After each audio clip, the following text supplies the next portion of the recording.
Hey guys, Jay here. So today we are going to look into the render process and the color grading process and preparation for CropMood footage. I did some shots today. We've got 5.2K wide shots. As you can see, what I did, I just did the regular fixed focus dots and fixed bad pixels. I usually have one pixel to the right if I do the full sensor read. And yeah, so this is how the dual ISO image looks in the very beginning. You see the stripes. So these are alternating lines between higher ISO, lower ISO. So the process is pretty simple. So you engage the fixed bad pixels and dual ISO, and that's it. So it will just change this. So you will see a lot of dark areas, but believe me, this information is there. So dual ISO increases the dynamic range. Usually I don't exceed one stop, so I usually shoot 200 to 400, for example, or 100 to 400. In some cases 200 to 800, but because if you go beyond that, so if the difference between A-B ISOs is big, you will see noticeable exposure differences. I will convert it to the lossless CinemaDNGs, and we will switch to DaVinci Resolve after that. So step number two, we're gonna import that footage. And let's say if I'm importing the footage, I'm gonna take this one, for example, here. And yeah, the image itself is delivered in this version, right? So I'm gonna create two timelines. I'm gonna create a new timeline, and I'm going to call it 239. And for the reasons of just explaining how it works, so we're going to call this 1080p, and so we have two timelines, right? One timeline for 239 CinemaScope, you go here and you change your timeline resolution aspect ratio to this one. So for example, this one is now for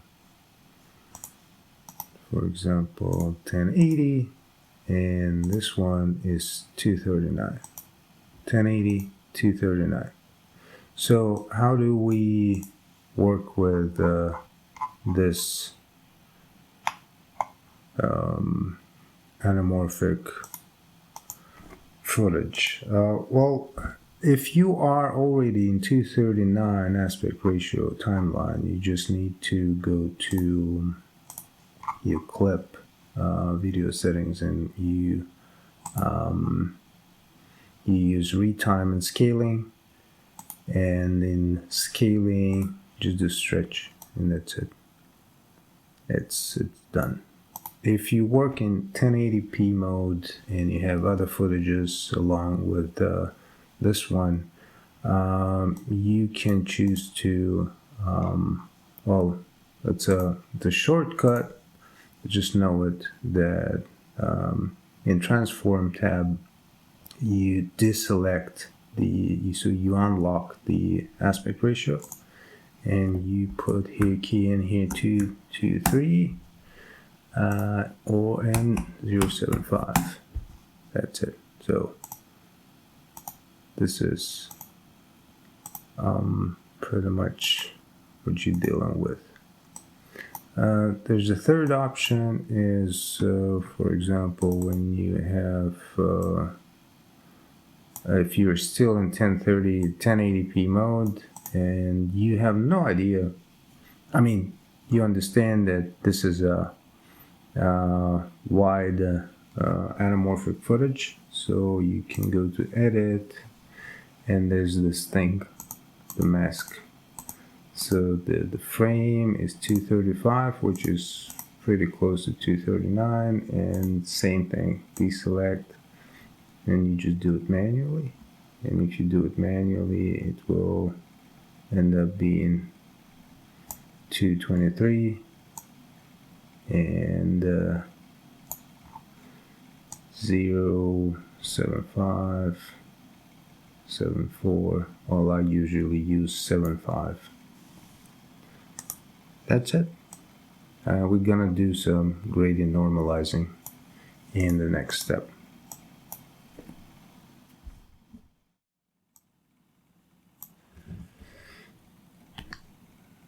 And here we go. So once we have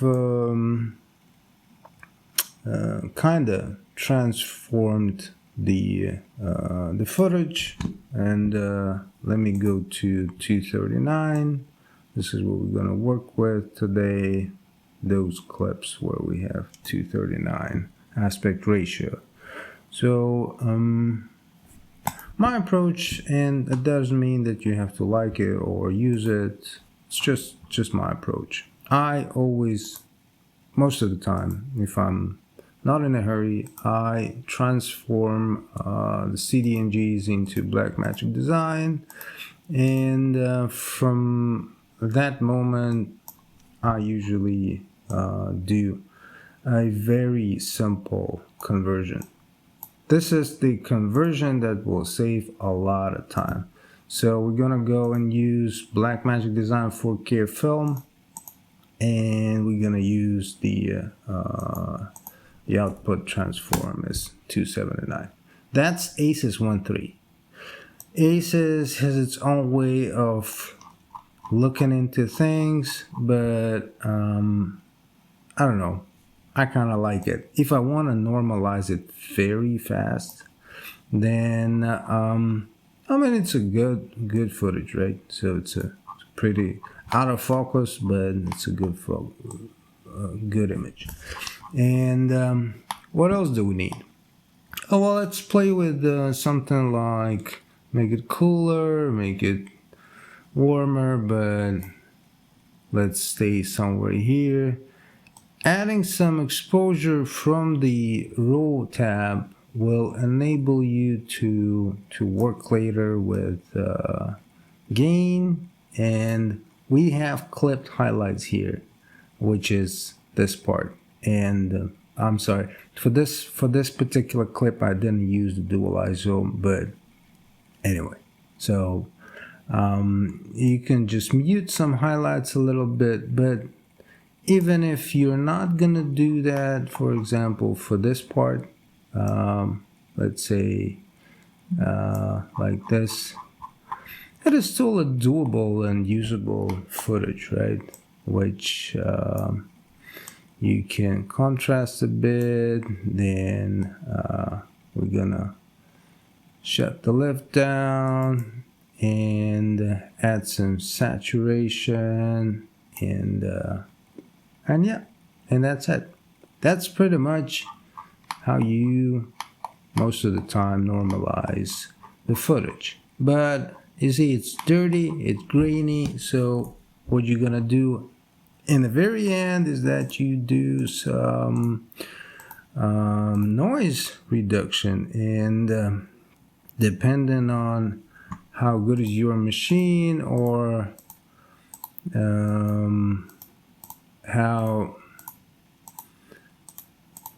how busy are you with making things look better, you can use something like this, and a little bit of sharpening, a little bit of stuff, and yeah. So this is what we're looking at, right? So this is the footage we're looking at. We're working with blown out highlights here, but totally you don't even need those halation stuff to be applied here because it's already there. But what about, let's take another example. This is the dual ISO image.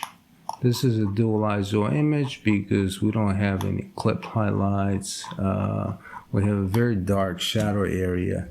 What do we do here? So, well, it's pretty much the same process. So we'll just apply the first one by clicking the middle, the wheel. And here we go, boom, it's here. But then you will need to make sure that you are actually working with something. So you will just have to increase. I'm just gonna switch off the noise reduction for a bit. You're gonna switch on and kick in the exposure, which is allowed due to the fact that this is a dual ISO magic lantern footage, which means that you're having a much better dynamic range. Muddy, but better, right? And there's a lot of things going on here, but look, these are the things that you could actually enjoy seeing, right? So a lot of things are going on here, and let's look at this area.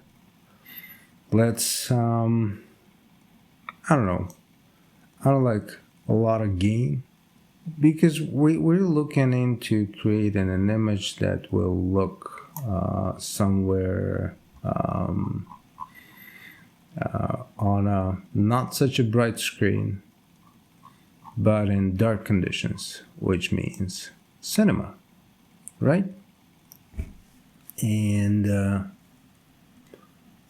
from here, you can do whatever you want. You can remove all that noise and chroma, or you can choose to do that, or you will stay in something like this and then add your creative touch to it.